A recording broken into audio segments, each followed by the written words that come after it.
बिस्मिल्लाहिर्रहमानिर्रहीम। अस्सलाम वालेकुम नाज़रीन, आप यूट्यूब चैनल देख रहे हैं। मैं इमरान खान हूँ। अब तक की ताज़ा खबरें मैं आपके सामने रखता हूँ, लेकिन सबसे पहले एक न्यूज़ है और ये खबर रिलेटेड है यमन से। यमन के वज़ीर आज़म को इसराइल ने कत्ल कर दिया, वो शहीद हो गए हैं, अहमद गालिब अरहावी। और ये कोई कैबिनेट की मीटिंग चल रही थी जिस पे अटैक किया गया। काबीना के दीगर अरकान के बारे में भी बताया जा रहा है कि बहुत सारे और लोग भी शहीद हुए हैं। रज़ी ताहिर साहब ने यह दावा किया सोशल मीडिया पे और उन्होंने ये लिखा इन्फॉर्मेशन के बारे में कि 70% कैबिनेट जो है वो शहीद हो गई है। एक बड़ा अफसोसनाक हमला है। अगर किसी भी वेस्टर्न कंट्री पे ऐसी कोई चीज़ हो जाए या किसी ऐसे मुल्क पे ऐसी चीज़ हो जाए जिसे लोग मुहज़्ज़ब दुनिया कहते हैं, सो कॉल्ड, तो फिर आपको अंदाज़ा है कि वहाँ किस किस्म का रिएक्शन पूरी दुनिया में आना था। लेकिन यहाँ पे क्योंकि यमन एक ऐसा मुल्क है जिसके साथ ताकतवर मुल्कों की लड़ाई भी है और इसराइल ने क्योंकि ये किया है तो वहाँ इतनी उंगली नहीं उठती और इतना ज़्यादा इसके ऊपर बात नहीं की जाती। लेकिन इसराइल कंटिन्यूसली जो है वो बहुत सारी जगहों पे लड़ाई कर रहा है। उसने भी ईरान के साथ भी लड़ाई की है, शाम में भी उन्होंने अपने अहदाफ हासिल किए हैं और इसके अलावा लबनान में फिर जो गजा के ऊपर लगातार बमबारी चल रही है। गजा की जो लेटेस्ट सूरत हाल है, रोज़ाना की बुनियाद के ऊपर लगभग 100 के करीब लोग शहीद हो जाते हैं, 50 से 100 के बीच में, और हमलों में शिद्दत आती जा रही है। गजा पे मुकम्मल हमले का और कब्जे का एक मंसूबा भी नेतन्याहू का है जिसे वो अमली जामा पहनाने की कोशिश कर रहा है।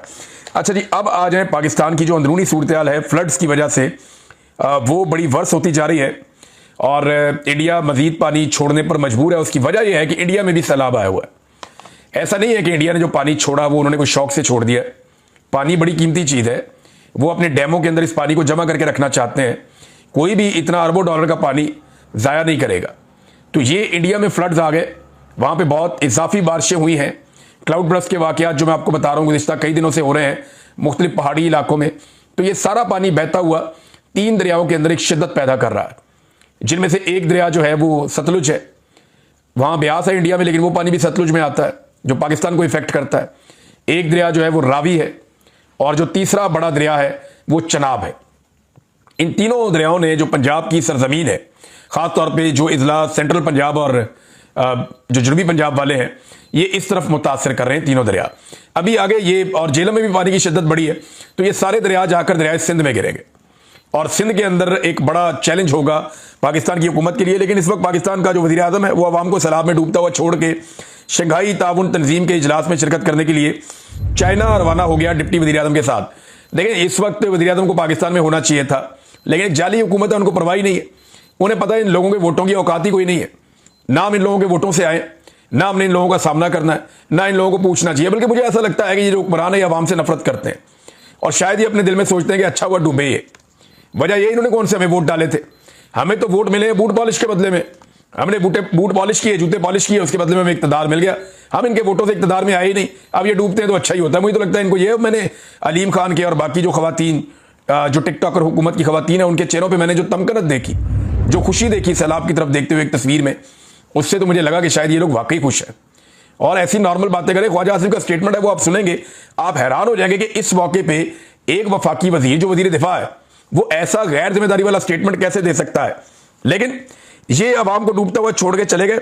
इनके चेहरों पे खुशियां आप देखें, ये इतना बड़ा वफद लेके, वजीर आजम भी डिप्टी वजीर आजम भी, ये दोनों चाइना में मौजूद हैं। अब चीन भी ये सोचेगा कि इनके लोग मर रहे हैं वहां पे जो है वो सैलाब से जो लोग जाँ बहक हुए उनकी तादाद कोई 800 से ऊपर हो गई है, 900 होने वाली है और लगातार सैलाब तबाही फेर रहा है। और ये हमारे मुल्क के अंदर सैर सपाटों पे आ गए। जो एयरफोर्स का तैयारा उसको रिक्शा बना के रख दिया इन्होंने, एक उतरती है दूसरा चढ़ जाता है, वो उतरता है वो फिर चढ़ जाती है। इनका काम ही ये है। और पाकिस्तान की जो मुक्तदरा है उसको इसका आइडिया ही नहीं है कि वो अवाम के जज्बात के साथ किस कदर घिनौना खेल खेल रहे हैं। ये तो उन्हें तब पता चलेगा जब अवाम खड़ी हो जाएगी। नाज़रीन, ये अवाम खड़ी होगी ना तो कब्जा छूट जाएगा, बिल्कुल ऐसे ही छूट जाएगा जैसे रावी ने अपना कब्जा छुड़वा लिया। देखे ना, जमीन तो रावी की थी ना। इमरान खान यही कहता था ना कि दरिया की जमीन है, इसके अंदर मैं सोसाइटी नहीं बनाने दूंगा। यही बात वो कहता था ना। अब ये मोटे दिमाग वाले जो हैं ये प्रोपेगेंडा कर रहे हैं जी इमरान खान ने रावी के अंदर सोसाइटी बना। और खाना खराब सोसाइटी बनी है 2024 में। इमरान खान को मिलिट्री एस्टेब्लिशमेंट ने गिरफ्तार कर लिया था 2023 में। पहली गिरफ्तारी 9 मई 2023 को ही, दूसरी गिरफ्तारी उनकी की गई 5 अगस्त 2023 को। और ये जो परमिशन दी गई है ये दी गई है अप्रैल 2024 में, जब इमरान खान साहब जेल में थे। ना वो आदमी किसी को दिखाई देता है, ना वो आदमी किसी को सुनाई देता है। जेल के अंदर उसको बंद करके निशाने इबरत बनाने की कोशिश की जा रही है। उसके खाते में डाल दिया इन मोटे दिमागों वालों ने, पता नहीं खोते का गोश्त खाया हुआ इन सारों ने, ये उठा के इमरान खान के खाते में डाल रही है। सोसाइटी इमरान खान ने बनाई थी और भाई इमरान खान ने इसके खिलाफ कार्रवाई करवाई थी। ये देखें आप अदर मशवानी साहब का ट्वीट, ये 2022 का ट्वीट है उनका, और तब ये कार्रवाई मियां असलम इकबाल साहब थे, उस दौर में कार्रवाई हुई। लाहौर पुलिस और ये देखें आप, लाहौर पुलिस और दिल्ली इंतजामिया का बाअसर कब्जा माफिया के खिलाफ अलीम खान की सोसाइटी पार्क व्यू में ग्रैंड ऑपरेशन। इरिगेशन डिपार्टमेंट की अरबों रुपए मालियत की सरकारी अराजी कब्जा ग्रुप से छुड़वा ली। ये वो अराजी जो इमरान खान साहब ने छुड़वाई थी। और अब जनाब मरियम नवाज की हुकूमत आई और मरियम नवाज की हुकूमत ने इसको दे दी परमिशन। और ये ऐसे अजीब लोग हैं कि वो उठा के इमरान खान के खाते, अभी अलीम खान का भी क्लिप वायरल हो रहा है कि इमरान खान साहब का रूटा बनाने का मकसद ये था कि दरिया को महफूज बनाया जाए। ये सोसाइटियां इमरान खान साहब मना करते थे, इसकी दर्जनों गवाहियां मौजूद हैं जो ये कहते रहे कि इमरान खान ने इसके लिए परमिशन नहीं दी। अलीम खान सिफारिशें लेकर जाता रहा इमरान खान साहब के पास, बहुत सारे लोगों की सिफारिश लेकर गया। कुछ लोग बोल रहे हैं, कुछ नहीं बोल रहे। इमरान इस्माइल साहब से पूछें आप अकेले में, शायद वो आपको बता दें हौसला करके। वो शहजाद अकबर साहब ने बता दिया, उन्होंने तो कह दिया कि जनाब मुझे तो ये लेकर गया था सिफारिश करवाने के लिए इमरान खान को, लेकिन इमरान खान साहब ने गलत काम करने से इनकार कर दिया। अब नाज़रीन, पाकिस्तानियों को ना अपना कब्जा वैसे ही छुड़वाना पड़ेगा जैसे रावी ने अपना कब्जा छुड़वाया। रावी की जमीन थी, रावी यहां बहता था, रावी इसका मालिक था। रावी आया ना, उसने कोई केस किया ना उसने किसी को आवाज दी, उसने अपने जोरे बाजू से अपनी जमीन छुड़ाई है। यह है मालिक का रवैया। तो जो रावी के वारिस है ना, उन्होंने भी अपनी जमीन छुड़वानी है, अपना इक्तदार वापस लेना है इस जाली हुकूमत से। इन टिकटॉकरों से उन्होंने जान छुड़ानी है। और अगर वो भागते रहेंगे, उनको लगेगा कोई और उनके लिए आकर ये करेगा, इंसानियत की तंजीमें करेगी, मीडिया करेगा, मीडिया की चंद आवाजें करेंगी, या जेल के अंदर बैठा हुआ इमरान खान करेगा, तो वो सारे कोशिश तो कर सकते हैं, लेकिन कब्जा उन्होंने खुद छुड़वाना है। जैसे रावी ने अपना कब्जा छुड़वाया ना, अपनी जमीन खाली करवाई है, जुतियां छट के नसे ने सारे, इसी तरह ये सारे लोग भी जूतियां छोड़ के भागेंगे पाकिस्तान से जब रावी के वारिस या पाकिस्तान के वारिस निकलेंगे और निकलकर अपनी जमीन पर अपना कब्जा वापस लेंगे। ये एस्टेब्लिशमेंट ने कब्जा किया हुआ है और आपका काम यह है कि एस्टेब्लिशमेंट से कब्जा वापस लेना है इस मुल्क का, और उनके चमचे खर्चे सारे इनको निकाल के बाहर फेंकना है ताकि आइंदा कभी ये अवामी मैंडेट के ऊपर डाका ना मार सके। बहरहाल इस वक्त उनका कब्जा है और कब्जा हमेशा बरकरार नहीं रहेगा, ये मेरा ईमान है। मुझे लगता है कि एक दिन आएगा कि पाकिस्तानी अपना हक वापस लेंगे। ये ढिटाई इनकी इस कदर है कि ये अवाम को कीड़े मकोड़े समझते हैं। मिसाल के तौर पे मैं आपको एक क्लिप सुनाता हूं, ये देखें। इंडिया और पाकिस्तान में कितना फर्क है। वहां पे डेमोक्रेसी है और पाकिस्तान के अंदर इस वक्त आमरीयत है। जब आमरीयत होती है ना, तो हर आदमी आमिर बन जाता है। एक कांस्टेबल भी खुद को आमिर समझता है। इंडिया के अंदर पुलिस वाले का रवैया देखिए और पाकिस्तान में पुलिस वाले का रवैया देखिए। दोनों लोग बात किससे कर रहे हैं? सलाम मुतासरीन से। वैसे बाद में कुछ लोगों ने इंडिया वाले को कॉपी करने की कोशिश की है और एक जाली वीडियो बना के कुछ लोग लगाने की कोशिश कर रहे हैं, लेकिन जो असल जो रवैया है उसका फर्क आप देखिए कि ये इंडिया के अंदर एक वहां की सरकारी ऑफिसर और उसके साथ जो है पुलिस ऑफिसर, ये अवाम से मुखातिब है उनके घर के बाहर खड़े होकर पानी में कि जनाब निकले यहां से, सैलाब का बड़ा रेला आ रहा है, आपके लिए मुसीबत हो जाएगी। ये जरा आप इनकी बातें सुनिए। है कि जिन्ने जी बच सकते उन्हें जी ਤਾਂ ਬਚਾ ਲਈ। ਹੁਣ ਜੇ ਪਾਣੀ ਵੱਧ ਗਿਆ ਫਿਰ ਆਪਾਂ ਕੀ ਕਰਾਂਗੇ? ਸ਼ਾਮ ਦਾ ਟਾਈਮ ਹੋ ਜਾਣਾ, ਹਨੇਰਾ ਹੋ ਜਾਣਾ, ਫਿਰ ਸਾਡੇ ਤੋਂ ਆਇਆ ਵੀ ਨਹੀਂ ਜਾਣਾ। ਜੇ ਰਾਤ ਨੂੰ ਪਾਣੀ ਵੱਧ ਗਿਆ ਫਿਰ ਕੀ ਕਰਾਂਗੇ ਆਪਾਂ? ਕੁਛ ਕਰਨ ਜੋਗੇ ਨਹੀਂ ਰਵਾਂਗੇ। ਹਜੇ ਹੁਣ ਆਪ ਆਏ ਆ ਅਸੀਂ ਚੱਲ ਕੇ, ਤੁਹਾਡੇ ਵਾਸਤੇ ਹੀ ਆਏ ਆ, ਤੁਹਾਨੂੰ ਲੈਣ ਹੀ ਆਏ ਆ। ਆਜੋ। ਜਾਨ ਨਾਲ ਉੱਤੇ ਕੁਛ ਨਹੀਂ ਹੁੰਦਾ, ਜਾਨ ਬਚ ਜਾਂਦੀ, ਬੰਦਾ ਸਭ ਕੁਝ ਬਣਾ ਲੈਂਦਾ ਹੈ। ਇੱਕ ਦੋ ਜੀ ਛੱਡ ਦੋ, ਕੋਈ ਗੱਲ ਨਹੀਂ, ਸਮਾਨ ਫੇਰ ਬਣ ਜਾਂਦਾ, ਕਿਤੇ ਨਹੀਂ ਜਾਂਦਾ। ਦੋ ਜੀ ਰਹਿ ਜਾਓ, ਤੁਸੀਂ ਰਹਿ ਜਾਓ, ਬਜ਼ੁਰਗ ਜਿਹੜੇ ਨੇ ਨਹੀਂ ਜਾਣਾ ਨਾ ਜਾਓ, ਮਾਤਾ ਭੈਣਾਂ ਆ ਜਾਓ ਤੁਸੀਂ ਸਾਡੇ ਨਾਲ। ਨਹੀਂ, ਸਾਨੂੰ ਮਾਤਾ ਭੈਣਾਂ, ਸਾਨੂੰ ਬੀਬੀਆਂ ਚਾਹੀਦੀਆਂ ਨੇ, ਬੀਬੀਆਂ ਆਓ। ਜਿਹੜੇ ਛੋਟੇ ਜਵਾਕ ਹੈ, ਧੀਆਂ ਭੈਣਾਂ ਆਪਣੀਆਂ ਭੇਜ ਦੋ, ਧਿਆਨ ਹੀ ਰੱਖਾਂਗੇ ਅਸੀਂ, ਵਧੀਆ ਧਿਆਨ ਰੱਖਾਂਗੇ, ਗੁਰੂ ਘਰ ਰੱਖਾਂਗੇ, ਲੰਗਰ ਪ੍ਰਸ਼ਾਦਾ ਵੀ ਚੱਜ ਨਾਲ ਹੀ ਮਿਲੂਗਾ। ਹਾਂ, ਸ਼ਾਮਾਂ ਨੂੰ ਸਵੇਰੇ ਤੱਕ ਆ ਜਾਾਂਗੇ। ਇਹ ਪਾਣੀ ਘਟ ਜਾਊਗਾ, ਤੁਸੀਂ ਇਹਨਾਂ ਕੋਲ ਫੋਨ ਹੋਊਗਾ, फोन करके पूछ लो, ਅਸੀਂ आप ਛੱਡ जाएंगे। हाँ, ये देखिए ये किस तरह बात कर रहे हैं अपनी आवाम से, मिन्नत तरला कर रहे हैं जी। समझे बात को। चले अगर एक आधा बंदा यहाँ रुकना भी चाहता है तो खवातीन को, बच्चों को हमारे साथ भेज दें, मिन्नत तरला करके उनको मनाया जा रहा है कि जनाब निकले यहां से। अब जरा सुने कि पाकिस्तान के अंदर ये पुलिस गई है लोगों को निकालने के लिए, इनका रवैया जरा आप देखें कि इनका रवैया आवाम के साथ क्या है। और ये देखें, उसने क्योंकि जैकेट पहनी हुई है, वो जैकेट पहन के रेस्क्यू वाला लग रहा है जरा थोड़ा सा। जैकेट तो इंडियन से भी पहनी हुई है, लेकिन आप जरा इसका रवैया देखें। आप ਤਿੰਨ ਤਿੰਨ ਤਰੇ ਬੈਠੀਆਂ ਤਰੇ ਚਾਹੀਦੀਆਂ, ਤੂੰ ਵੀ ਚਾਹੀਦਾ, आगे लग माल भी लाया हो, माल माल भी लाया हो सारा। चवल आदमी तू मैंने रेस्क्यू वाला समझो यार। सचो साहब है। सचो बाहर निकल के काट के ले आओ, काट के ले आओ। रवैया देखें आप उसका, वो कह रहा है जी चवल आदमी तू मैंने रेस्क्यू वाला समझा आया। मैं तो पुलिस वाला हूं, रेस्क्यू वाला तो जान बचाता है, मैं तो मुल्कुल मौत हूं, मैं तो जान निकाल देता हूं। ये रवैया पाकिस्तान की पुलिस का पाकिस्तानियों के साथ है। अंदाजा करें आप कि वो गया लोगों को निकालने के लिए, वो बंदा कह रहा है जी हमारी ये मजबूरी है, सामान का अपने कोई जानवर का माल डंगर का बता रहा है, तो उसे कह रहे हैं मैनू चाहिए निकल इत्थों आगे लग। यार ये तरीका है निकालने का। ये एक्चुअली नफरत करते हैं अवाम से और ये ऊपर से नीचे तक ट्रिकल डाउन होती है। जैसी नफरत मौजूदा हुक्मरान अवाम से करते हैं वैसी नफरत पुलिस भी अवाम से करती है। और उन्हें अवाम की औकात किसने बताई है? एस्टेब्लिशमेंट ने बताई है कि जनाब डंडे से चलाओ इस अवाम को, मारो इन्हें, जलील करो। यही पाकिस्तानियों आपकी हैसियत रहेगी। इसी तरह आप इन 2-2 टके के लोगों से जिनको आप तनख्वाहें देते हैं, ये घटिया लोग जो यूनिफॉर्म तो पहनते हैं लेकिन तनख्वाहें लेते हैं हमारे पैसों से।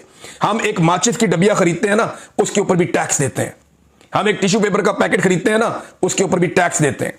अपने मोबाइल फोन के अंदर हम एक वो डालते हैं, कार्ड फीड करते हैं या उसका बिल देते हैं, उसके अंदर भी हम टैक्स देते हैं। हम जूते से लेके हवाई जहाज में सफर करते हैं, वहां तक हम टैक्स देते हैं। हर चीज का, हम गाड़ी खरीदें, हम साबुन खरीदें, कोई चीज खरीदें, हम टैक्स देते हैं। और उस टैक्स के पैसे पे ये सारे यूनिफॉर्म वाले पलते हैं बेशरम, और ये हमारे पे बदमाशी करेंगे, ये हमारे पे गुंडागर्दी करेंगे। ये इनकी जबानें इसलिए लंबी हो गई हैं, ये इसलिए चौधरी बन गए हैं सारे के सारे कि आप सारे इनके कमी बन के रहते हैं। उठो, इनको इनकी औकात दिखाओ। ये करना चाहिए पाकिस्तानियों को, इनको बताना चाहिए। देखें इंडिया में लोग 1 मिनट में खड़े हो जाते हैं, उन्हें अपनी हैसियत का पता है, उन्हें अपनी अहमियत का पता है, उनको आइडिया है कि जनाब ये लोग हमारे पैसों से पलते हैं और वहां की ब्यूरोक्रेसी कैंडे के अंदर रहती है, तमीज के। वो बहुत ज्यादा लोग बदतमीजी भी करते हैं, बहुत सारी बेशर्मी भी होती है, लेकिन वो अक्सरियत ऐसा नहीं करती। पाकिस्तान में अक्सरियत बदतमीज है, चाहे वो खैबर पख्तूनख्वा में है, चाहे पंजाब में है, चाहे बलूचिस्तान में। अवाम को ये समझते ही कीड़े मकोड़े हैं, और ये सोच ऊपर से नीचे तक आती है। और इस सोच के आगे बंद जो है ना, वो अवाम ही बांध सकती है। जब आप इस मुल्क के मालिक बनेंगे ना, तभी ये आपके मुलाजिम बनेंगे। जब तक आप खुद कमी कमीन बन के रहना चाहेंगे, तब तक ये आपके सर के ऊपर ऐसे ही सवार रहेंगे। इनकार किया ना इमरान खान ने, वो सदा जरूर काट रहा है, लेकिन रब ने उसको बहुत इज्जत दी है। मैंने भी इनकार किया कि यार मैं इनके सामने ऐसे नहीं झुक सकता, सवाल ही पैदा नहीं होता। तो मेरा रब मुझे रोटी तो खिला रहा है ना, मैं भूखा तो नहीं मर रहा। तो सारे पाकिस्तान को चाहिए कि खड़े तो हो कम से कम इस बदतमीजी के खिलाफ, इस रवैये के खिलाफ, इस बेहूदगी के खिलाफ। और इनका जो साइकोलॉजिकली इनका जो लेवल है ना, जो इनका दिमागी लेवल है, वो इतना छोटा है कि आज मैं सुन रहा था कि जी 3 दरियाओं में स्ट्रेस आ गया। अंदाजा करें आप, यानी स्ट्रेस का उर्दू मीनिंग है तनाव। 3 दरियाओं के अंदर तनाव पैदा हो चुका है। यानी बेसिक टर्मिनोलॉजीज का भी इनको आइडिया नहीं है। वो डस्का में नून लीग की एक MNA है नौशीन साहिबा, उनकी वो वीडियो सोशल मीडिया भी वायरल हो गया काम। वो एक बाबे को 2 दफा रेस्क्यू कर दिया, यानी एक दफा इस एंगल से रेस्क्यू कर दिया, एक दफा इस एंगल से रेस्क्यू कर लिया। वो अलग अलग कैमरों ने फुटेज बना दिया और बना के दिखा दिया कि जी बाबा जी 2 दफा रेस्क्यू हो गए। या तो बाबा जी को शौक है बार बार पानी में बढ़ जाते हैं, या ये उनको बार बार घुसा के निकालते हैं वहां से। तो टिकटॉक के ऊपर लगे हुए हैं सारे के सारे, जितने इनके ब्यूरोक्रेट है सारे। पिछले वीलॉग में मैंने आपको दिखाया ना, वो टाई कोट पैंट पहन के उसने हाथ में ट्रंक उठाया हुआ बेशर्म आदमी ने। मैं सॉरी टू से, मैं ये जुबान इस्तेमाल नहीं करता, लेकिन मैं इसलिए कर रहा हूं यार, खुदा का वास्ता यार, लोगों को पागल तो ना समझो। 7 बंदे फुटेज बना रहे हैं भाई, उनमें से किसी को ट्रंक उठा ले। ये ट्रंक उठा के ड्रामा करने की क्या जरूरत है? 7 बंदे हैं, उनको कहने जी वीडियो बनाओ। ये नाजरीन सिर्फ आपको बेवकूफ बनाते हैं, और ये सिर्फ मीडिया खेल रहे हैं। पूरे पाकिस्तान का मीडिया आपको एग्जैक्ट सूरत हाल नहीं बता रहा। मैं आपको बताऊं, इस वक्त जो जंग है और जो चनेउट है, उसके अंदर बहुत बड़ी तबाही आई है। मीडिया आपको नहीं बताएगा।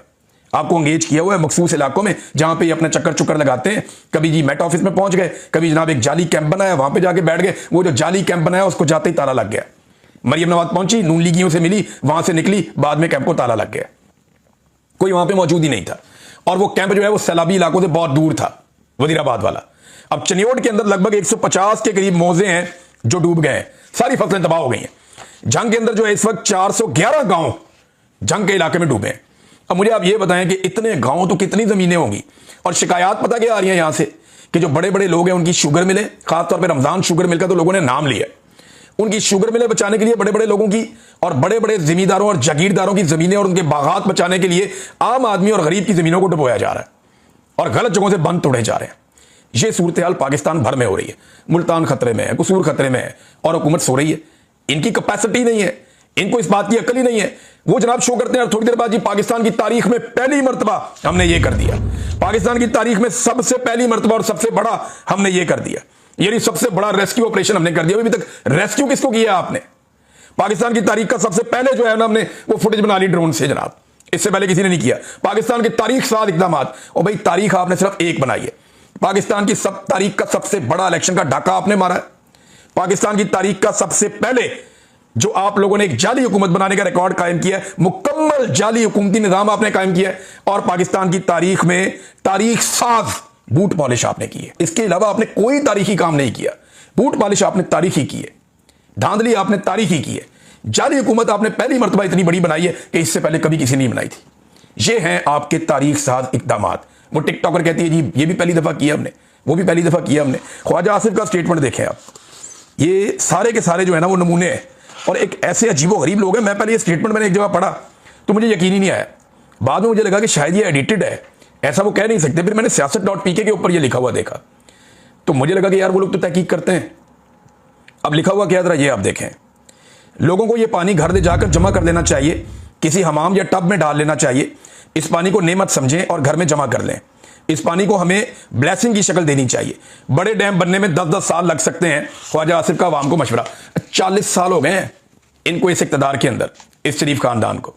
इनको इमरान खान के 3 साल का तो हिसाब लेना है, जिसमें से 1.5 साल तो कोरोना वायरस था, और उसने उस 3 साल के अंदर वो काम किए जो पाकिस्तान की तारीख में पहले कभी नहीं हुए। उससे लेना 3 साल का हिसाब, अपने 40 साल का इन्होंने हिसाब नहीं देना। 6 इनके घर से वजीर आला 6 दफा आए हैं, 5 दफा इनके घर से जो वजीर आजम आए हैं, और इन्होंने कौन सा डैम बनाया बताएं ना, किसी एक डैम का नाम बताएं कि ये बड़ा डैम जनाब हमारे खानदान ने बना दिया पाकिस्तान में। टके का काम इन लोगों ने नहीं किया और बातें नहीं की। आप सुने ये एक और कारनामा नाज़रीन चेक करें, ये इंतहाई अफसोसनाक है। मैं आपको लोगों की जुबान से ही सुनाता हूं। ये आगा शेख सरवर साहब ने ये वीडियो शेयर की है, इंतहाई तकलीफ दे है। नहीं, मुझे अजीब लगता है कि ये चीजें पाकिस्तान की तारीख में ये पहली दफा हो रही हैं। चीजें जो ये कर रहे हैं, जो ये क्लेम करते हैं, वो तो नहीं हो रही, ये पहली दफा हो रही हैं चीजें पाकिस्तान की तारीख में, कि वो कहते हैं कि जनाब अगर आपने राशन बांटना है या गरीबों की मदद करनी है तो राशन के ऊपर मरियम नवाज की फोटो लगाकर लाएं तो बांटने देंगे, वरना हम नहीं बांटने देंगे। ये इंतजामिया और पुलिस कर रही है लोगों के साथ जो लेकर गए। ये सुने जरा क्या कहा उन्होंने, ये इनकी बात सुने जरा, ये सुने। तो इन लोगों ने हमें लोगों तक सामान पहुंचाने से जो है वो रोक दिया, और जब हमने उनसे पूछा कि क्या वजह है, आपने हमें सामान क्यों नहीं देने दे रहे, तो उन्होंने कहा जी हमें पीछे से ऑर्डर है कि जब तक यहाँ तो आप इसके ऊपर मरियम की तस्वीर लगाएं तो फिर हम आपको देने देंगे, तो जिसकी वजह से फिर हम सामान मजबूरन वापस ले गए। आपने मरियम की तस्वीर क्यों नहीं लगाई? लगा लेते तस्वीर। देखिए ये लोग जो है पता नहीं क्या चाहते हैं, इनको इन हालात में भी अपनी सियासत और इस तरह की झूठी मकारियों में पड़े हुए हैं। इन लोगों को हेल्प की जरूरत। ये आप वो बता रहे हैं जनाब कि मरियम की फोटो जो है उनकी शर्त है कि वो फोटो लगाओगे। ये अगले बंदे की बात सुने आप। एक बंदे ने तो कलमा पढ़ के कसम खाई है कि मुझे उन्होंने कहा पुलिस ने कि इसके ऊपर मरियम नवाज की फोटो चिपकाओ, और ये मैं आपको पहले बता रहा था कि इनकी ये गंदी हरकतें होंगी कि मरियम नवाज का फोटो चिपकाओ तो लोगों को खाना देने देंगे, वरना नहीं। फिरौन है ये, और ये फिरौनियत वाली हरकत है। ये जो भी कर रहा है उसको होश के नाखून लेने चाहिए। ये कोई भला नहीं हो रहा मरियम नवाज का, लोग गंदी गालियां देंगे, और भूखे लोग हैं यार, वो खाने का इंतजार कर रहे हैं, राशन का इंतजार कर रहे हैं, सामान का इंतजार कर रहे हैं। ये लोग उनके लिए राशन, खाना और सामान लेकर पहुंचे, इनको बांटने नहीं दिया कि वापस लेकर जाओ, इस पर मरियम की फोटो चिपका के लाओ। उसका फोटो होगा तो हम देने देंगे, वरना नहीं देने देंगे। भूखे मरते हैं तो मरे भाई, खुद तो तुमने मदद करनी नहीं है।